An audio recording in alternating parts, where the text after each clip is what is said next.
Matapos ang matagumpay na inaugural season noong nakaraang taon, inanunsyo ng Babe Ruth League Philippines na mas maraming koponan ang inaasahang maglalaro sa bagong season ngayong taon.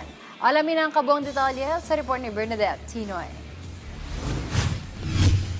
Bagong taon, bagong edisyon na naman ng Babe Ruth League Philippines ang aabangan ng mga Pinoy. Bukod sa boys baseball event, aarangkada rin sa unang pagkakataon ng girls softball event sa torneo dahil layunin ng programa na may palaganap at mapalapit sa mga kabataan ng nasabing sport. I'm sure maraming mga girls softball players natin na matutuwa dahil isa yan yung Blue Girls natin talagang nagtatap sa worldwide. So ngayon din-add-on natin yon para at least kahit papano meron naman tayong girls division. And aside from that, magdadagdag din tayong 2 division sa baseball na makakadagdag din sa mga players natin. Bali, magkakaroon tayo ng 8 under. Nakatakdang ganapin ang kompetisyon ngayong Mayo sa Clark International Sports Complex sa Pampanga, kung saan inaasahang nasa 80 teams ang magpapasiklaban. It will be from May 1 to May 10.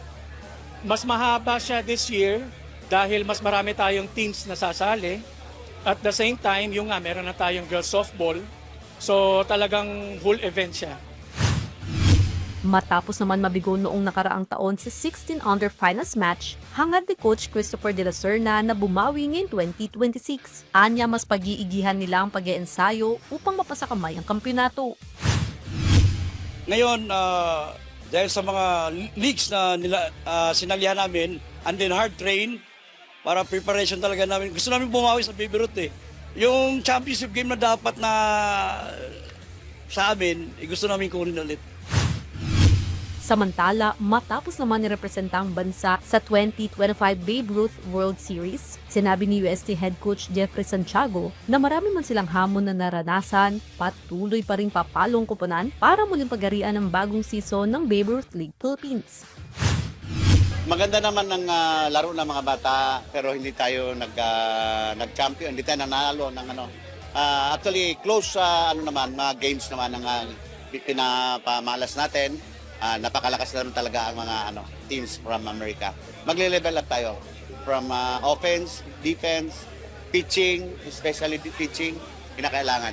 Then of course, magandang preparation bago umalis papuntang Amerika. Kaya natin talunin ng kasi mga close games lahat ng ating mga dalawang runs lang, ganyan, 3.